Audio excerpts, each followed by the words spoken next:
శ్రీమాత్రే నమః. ఈ వీడియోలో మనం ధనుసు రాశి వారు సొంత గృహం ఏ సమయంలో ఏర్పాటు చేసుకోగలరు, సొంత గృహం తొందరగా ఏర్పడాలంటే ఈ రాశివారు ఏ దైవాన్ని పూజించుకోవాలి, ఏ పరిహారాలు చేయాలి అన్న విషయాన్ని మనం పరిశీలిద్దాం. స్వభావసిద్ధంగా ధనుస్సు రాశి వారికి రాశ్యాధిపతిగా ఉన్నటువంటి వారు చతుర్థ భావాధిపతి గాను గురుగ్రహం ఒకటే అవటం వల్ల వీళ్ళ సొంత గృహం, వీళ్ళ ఓన్ అభివృద్ధి రెండూ కూడా గురువు యొక్క బలం మీదే ఆధారపడి ఉండడం జరుగుతుంటుంది. గురువు బలంగా ఉండాలంటే స్వక్షేత్రాల్లో కానీ, అలాగే ఉచ్చస్థానంలో ఉన్నటువంటి కర్కాటక రాశిలో కానీ ఉండాలి, లేదా 11వ భావం అయినటువంటి తులారాశిలో ఉన్నా కూడా కంపల్సరీగా వాళ్ళకి సొంత గృహం ఏర్పడుతుంది. అయితే జన్మ జాతకంలో కంపల్సరీగా ఈ సొంత గృహయోగం ఉండి తీరాలి.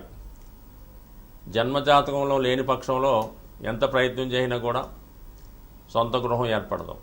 జన్మజాతకంలో ఉంటూ నవాంశలో కూడా దాన్ని కొద్దిగా ఇంప్రూవ్మెంట్ అయిందా ఆ యోగం, లేదంటే తగ్గిందా అన్న విషయం తెలుస్తుంది. ఇంప్రూవ్మెంట్ అవుతే ఒక మంచి స్థాయిలో గొప్ప గృహం కట్టుకుంటాడు. అదే యోగం కొద్దిగా వీక్ అయింది అనుకోండి, కొద్ది చిన్న స్థాయిలో ఇల్లు కట్టుకోవడం జరుగుతుంది, కానీ కట్టుకోవడం మాత్రం జరుగుతుంది. అలాగే D4 అంటే చతుర్థాంశ అని ఉంటుంది అన్నమాట. చతుర్థాంశ అదొక చక్రం. అందులో మరి చతుర్థ భావం బాగుండాలి, లగ్నం బాగుంటే అసలు జాతకుడు గృహంలో ఏ విధంగా సుఖపడతాడో, ఆ గృహం తను నిలబెట్టుకుంటాడా లేదంటే చేయి జారిపోతుందా అనే విషయాన్ని కూడా మనకి ఈ చతుర్థాంశలో తెలుస్తుంది. అలాగే ఆ గృహంలో ఉన్నటువంటి సౌకర్యాలు ఇవన్నీ కూడా ఆ భావాన్ని బట్టి మనం తెలుసుకోవచ్చు. అయితే స్వభావసిద్ధంగా ధనుసు రాశి వారు కొద్దిగా సొంత గృహం ఏర్పాటు చేసుకునే ప్రయత్నంలో కొంత ఆలస్యం అవడం జరుగుతూ ఉంటుంది సాధారణంగా. ఇందులో ఉన్నటువంటి మనం నక్షత్రాలు మనం పరిశీలిస్తే అశ్విని అంటే మూల, పూర్వాషాఢ, ఉత్తరాషాఢ. మూల నక్షత్రంలో జన్మించిన వారికి బాల్యం అంటే కేతు మహాదశ, అంటే ఒక పాదాన్ని బట్టి 7 సంవత్సరాల నుంచి 1 సంవత్సరం లోపు కూడా ఉంటుంది. దాని తర్వాత శుక్ర మహాదశ, అదొక 20 సంవత్సరాలు ఉంటుంది. శుక్ర మహాదశలో సాధారణంగా 26-20 సంవత్సరాల దాకా నడుస్తుంది కాబట్టి అది అంత అనుకూలం కాదు గృహయోగానికి. మూడోది భాగ్య స్థానాధిపతి యొక్క దశ రవి దశ, అంటే ఇంచుమించుగా మనకి 27-28 ఆ టైంలో వీళ్ళకి దశలు బట్టి వస్తుంది.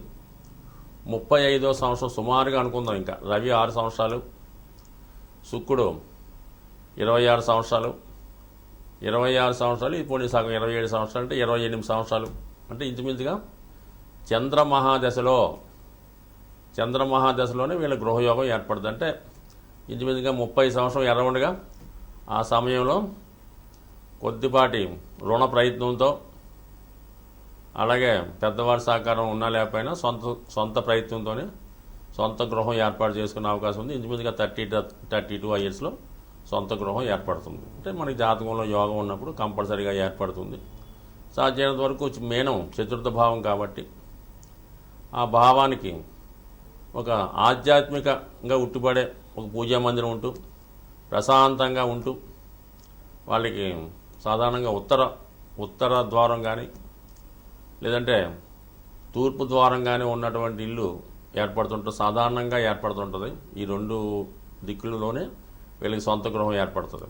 కానీ అద్దె గృహంలో ఉన్నా కూడా వీళ్ళ అటు తూర్పులో కానీ ఉత్తరంలో కానీ ఉన్నప్పుడే బాగా రాణించగలుగుతుంటారు.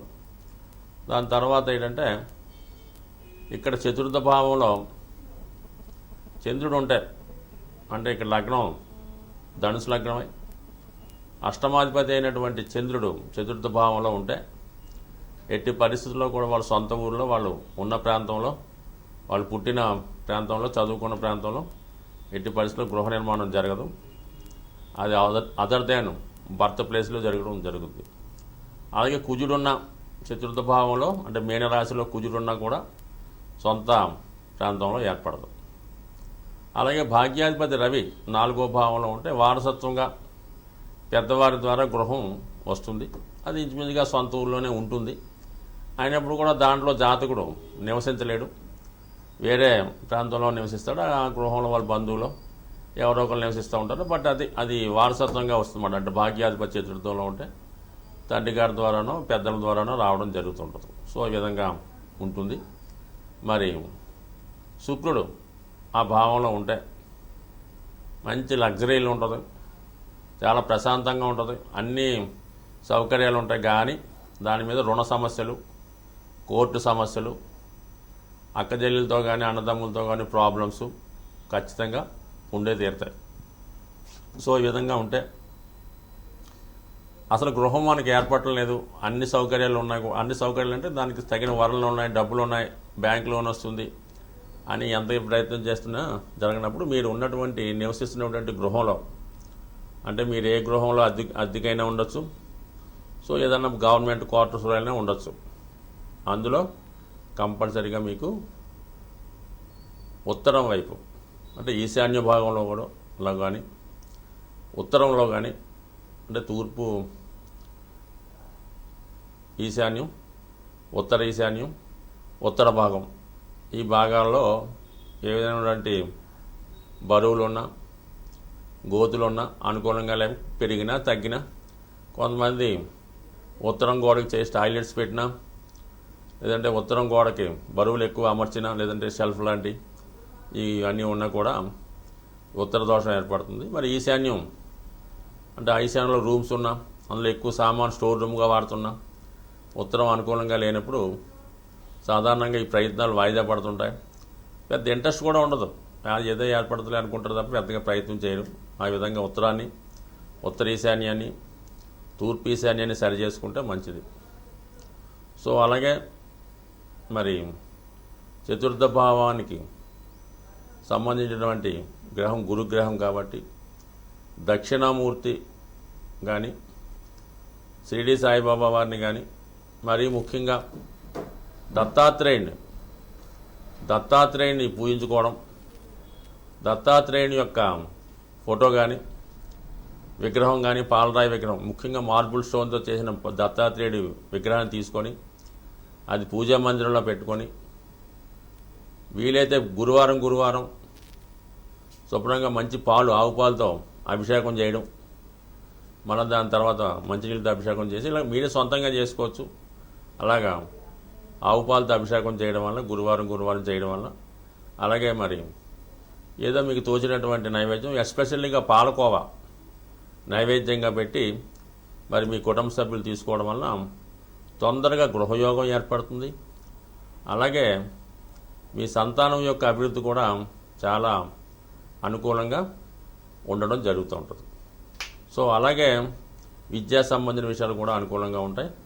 మరి అంటే నేచురల్గా మరి మీనరాశి సహజంగా 12వ రాశి అవ్వటం వల్ల, అది ఆధ్యాత్మిక రాశి అవ్వటం వల్ల మీరు కట్టినటువంటి గృహం పుణ్యక్షేత్రంలోకి దగ్గరగా కానీ పుణ్యక్షేత్రంలో కానీ లేదంటే దేవాలయాలకి దగ్గరలో సమకూరే అవకాశం ఉంది. కంపల్సరీగా చూడండి, మీరు నివసిస్తున్నటువంటి గృహం కానీ మీరు అద్దెకున్న గృహం కానీ మీ సొంత గృహానికి దగ్గరలోనే ఏదో ఒక దేవాలయం ఉండి తీరుతుంది.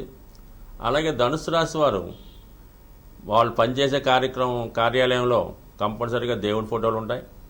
వాళ్ళ టేబుల్ మీద దేవుడి ఫోటో ఉంటుంది. అలాగే వాళ్ళ కార్యాలయం పనిచేసే ఆఫీస్ కూడా ఏదో దేవాలయానికో కనీసం చర్చికో మసీదుకో ఏదో ఒక దైవక్షేత్రానికో పుణ్యక్షేత్రానికో టెంపుల్కో దగ్గరలో ఉండడం జరుగుతుంది.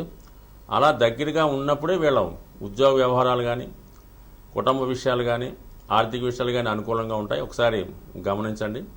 అంటే మీ యొక్క గృహం దగ్గర ఉన్నటువంటి దేవాలయం కానీ మీ కార్యాలయం దగ్గర ఉన్న దేవాలయం కానీ కనీసం వారానికి ఒక్కరోజైనా దర్శించి ఆ స్వామి యొక్క ఆశీస్సులు పొందడం వల్ల ప్రశాంతమైనటువంటి ఆధ్యాత్మికమైనటువంటి జీవితాన్ని సంపూర్ణంగా పొందుతారని ఆశిస్తూ స్వస్తి.